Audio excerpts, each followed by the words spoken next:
আমি আমার কথা কোনো চিন্তা করে না, সেই কমিটি আমরা মানি না। আমরা আরো জানাতে চাই, তারা আমাদের বিভিন্ন সার্কুলারে যে রিটগুলো করেছে সেই রিটগুলোকে অবিলম্বে প্রত্যাহার করতে হবে। যদি প্রত্যাহার না হয়, আমাদের আইডিবিকে বলবো, আপনারা আমাদের স্বত্বাধিকারী সংগঠন, তাদের বিরুদ্ধে পাল্টা রিট করুন। যদি আপনাদের রিটের টাকা না থাকে, আমরা আমার সহযোগিতা আমাদের রক্ত বিক্রি করে করে আমাদের আমরা অনেক ষড়যন্ত্র দেখেছি, আমরা এই ষড়যন্ত্রকে আর সাই দিতে চাই না। বাংলাদেশের প্রকৌশল সেক্টরকে এই বিএসসি সিন্ডিকেট মুক্ত করতে হলে আমাদেরকে এইবার সংগ্রাম করতে হবে। এইবারে সংগ্রামই হবে আমাদের শেষ সংগ্রাম, যে সংগ্রামের মাধ্যমে আমরা ডিপ্লোমাকে মুক্ত করে ছাড়বো ইনশাআল্লাহ।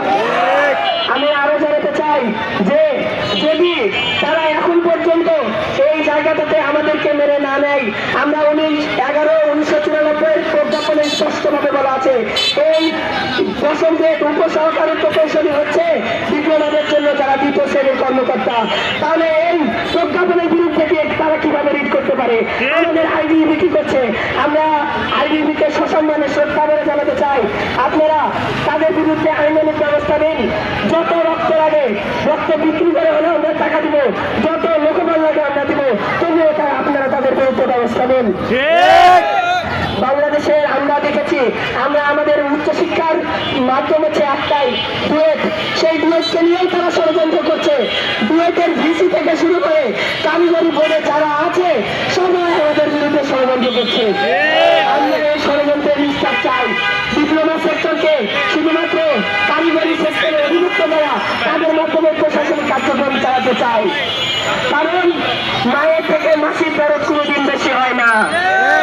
যারা নন টেকনিক্যাল পার্সন আছে তারা কোনোদিন আমাদের ভালো চায় না, তারা সবসময় আমাদের বিরুদ্ধে কুটিলতা করে, সবসময় আমাদের বিরুদ্ধে ষড়যন্ত্র করে। এই ষড়যন্ত্রের বিষদাঁত আমাদেরকে ভেঙে ফেলে দিতে হবে। এই বলে আমি আমার বক্তব্য শেষ করছি। চরের হাতিয়ার, চরের হাতিয়ার।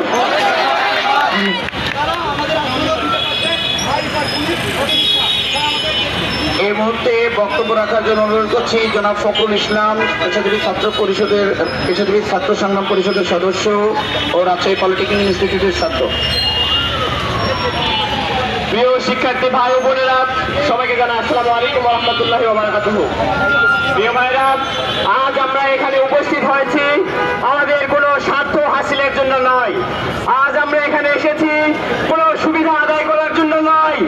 আজ আমরা এসেছি আমাদের অধিকার প্রতিষ্ঠার জন্য। আজ আমরা এসেছি আমাদের সম্পূর্ণ অধিকারটুকু যেন আমাদের হয় সেই দাবি রাখার জন্য। আপনারা জানেন, মাত্র কয়েক হাজার শিক্ষার্থীর দাবির প্রেক্ষিতে লক্ষ লক্ষ ডিপ্লোমা শিক্ষার্থীর অধিকার হরণ করা হচ্ছে। হাইকোর্টে যারা এই অবৈধ বাংলাদেশ ইন্টারিম গভর্নমেন্টকে যারা এই অবৈধ সুপারিশ করেছে, তাদেরকে বাংলার ছাত্র সমাজ কখনোই ক্ষমা করবে না। এটা নতুন বৈষম্যহীন বাংলাদেশে আবার নতুন এক বৈষম্য সৃষ্টির পায়তারা চলছে। প্রিয় ভাইরা, আমি বলতে চাই, দশম গ্রেড ডিপ্লোমা শিক্ষার্থীদের অধিকার, ডিপ্লোমা শিক্ষার্থীদের এটি ছিল এবং এটি ডিপ্লোমা শিক্ষার্থীদের থাকবে। এখানে যদি বিএসসি ইঞ্জিনিয়াররা প্রবেশ করে, তবে এখানে বৈষম্য সৃষ্টি হবে এবং বাংলাদেশের কারিগরি শিক্ষা আস্তে আস্তে ধ্বংসের দ্বার প্রান্তে চলে যাবে। তখন বাংলাদেশ জাতীয় সমস্যার সম্মুখীন হবে। আমি বলতে চাই, আজকের এই স্ফুটলিঙ্গ আস্তে আস্তে একটা দাবানলে পরিণত হবে। দাবানলে পরিণত হওয়ার আগে আপনারা সমাধান করেন। আমি আবারও বলতে চাই, আমরা সংঘাত চাই না, সমাধানের মাধ্যমে আমরা আমাদের অধিকার ফিরিয়ে আনতে চাই। এই বলে আমি আমার সংক্ষিপ্ত কথা শেষ করছি। এ পর্যায়ে পেশাজীবী ছাত্র শিক্ষক সংগ্রাম পরিষদের সদস্য জনাব সুবর্ণা, শিক্ষার্থী, রাজশাহী মহিলা পলিটেকনিক ইনস্টিটিউট। জ্যোতি, সুবর্ণ রয়, জ্যোতি।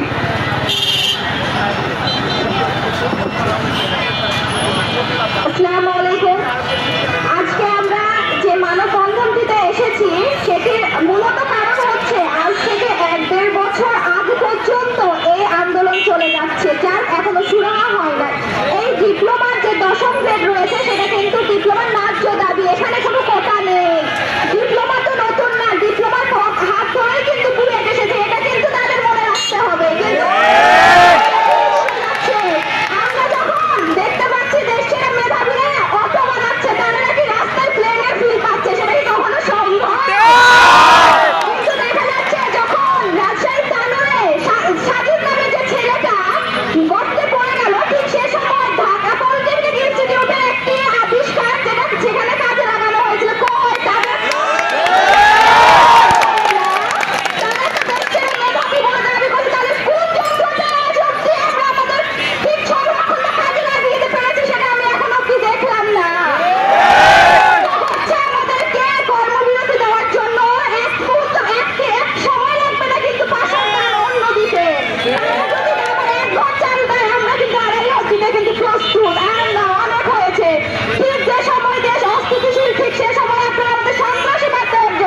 চাই, যদি কোনো ক্রমে যদি কিন্তু ছাড়া ডিপ্লোমা ইন ইঞ্জিনিয়ারিংদের এন্ট্রি পদ 10ম গ্রেডে অনৈতিকভাবে বিএসসি ইঞ্জিনিয়ারদের সুযোগ দেওয়া হয়, তাহলে